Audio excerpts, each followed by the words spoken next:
आशीर्वाद देऊ पुन्हा।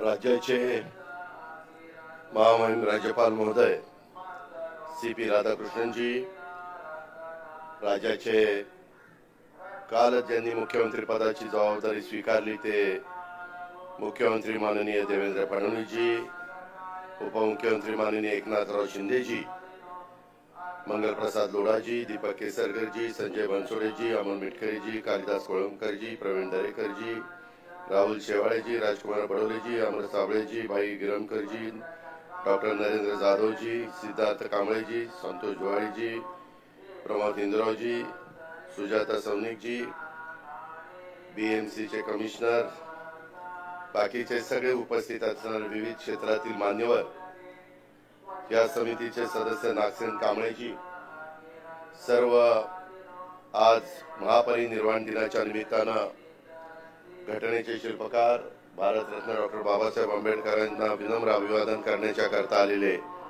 लाखो अनुयायी, पत्रकार मित्र, बंधू भगिनींनो आणि माझ्या तरुण मित्रांनो, आज मानवतेच्या कल्याणाचा मार्ग ज्यांनी जगाला दाखवला, युगपुरुष महामानव डॉक्टर बाबासाहेबांना त्यांच्या महापरिनिर्वाण दिनाच्या निमित्तानं सर्वप्रथम मी विनम्र अभिवादन करतो, त्यांना वंदन करतो।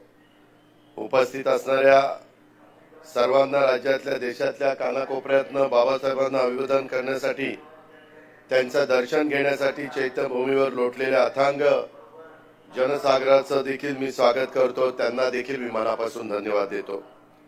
देशाला एकतेच्या, समतेच्या, बंधुत्वाच्या नात्यांनी बांधण्याची ताकद डॉक्टर बाबासाहेबांच्या विचारांमध्ये, त्यांनी दिलेल्या संविधानामध्ये आहे आणि त्यामुळे बाबासाहेबांच्या विचारांना आणि भारतीय संविधानाला देखील मी वंदन करतो। कालच दिनांक 5 डिसेंबर राज्यातल्या महायुती सरकारचा शपथविधी सोहळा देशाचे लोकप्रिय पंतप्रधान नरेंद्र मोदी जी साहेब आणि अनेक केंद्रीय मंत्री, अनेक राज्यांचे मुख्यमंत्री आणि हजारो नागरिकांच्या साक्षीनं त्यांच्या उपस्थितीमध्ये आझाद मैदानावर पार पडलेल्या उभ्या भारताने पाहिला, उभ्या महाराष्ट्राने पाहिलं।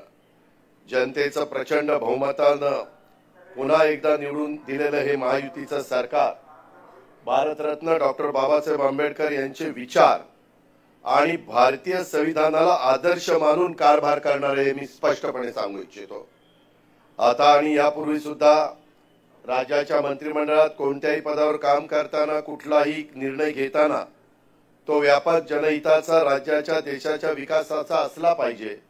आम्ही घेतलेल्या निर्णयातून या राज्यातल्या दुर्बल, वंचित, उपेक्षित बांधवांच्या जीवनात आनंद निर्माण झाला पाहिजे, याची काळजी आम्ही सर्वांनी कायम घेतलेली आहे। यापुढे देखील आमच्याकडून घेतला जाणारा प्रत्येक निर्णय हा भारतरत्न डॉक्टर बाबासाहेब आंबेडकरांच्या विचारांना डोळ्यासमोर ठेवूनच घेतला जाईल, असा विश्वास मी या निमित्तानं देतो। पुन्हा एकदा बाबासाहेबांना विनम्र अशा प्रकारचं अभिवादन करतो। जय हिंद, जय महाराष्ट्र, जय भीम। धन्यवाद सर। यानंतर महाराष्ट्राचे उपमुख्यमंत्री